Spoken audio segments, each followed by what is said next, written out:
આપ જોઈ રહ્યા છો સ્પાર્ક ટુડે ન્યૂઝ। વડોદરા જિલ્લાના શિનોર તાલુકાના પુનિયાદ ગામે કોઈ અસામાજિક તત્વો દ્વારા એરંડાના ખેતરમાં પાણી લેવા માટે નાખવામાં આવેલી પાણીની પાઇપો અને બકનળીને નુકસાન પહોંચાડતા જ ખેડૂતોમાં ભારે રોષ જોવા મળ્યો છે।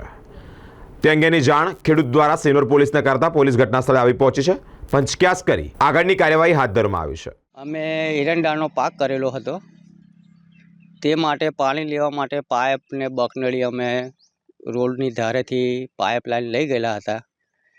તો બધી આ એક પાઇપો મૂકેલી હતી રોડની ધારે, તે બધી 17 પાઇપ કાપી નાખવામાં આવી છે, વત્તા બકનળી કાપી નાખવામાં આવી છે। એટલે એક તો ચાલુ સાલે એવી પોઝિશન છે કે ખેડૂતોનું ઉત્પાદનમાં કંઈ ઠેકાણા નથી અને આવું ને આવું નુકસાન થાય ખેડૂતો તો જાય ક્યાં જાય।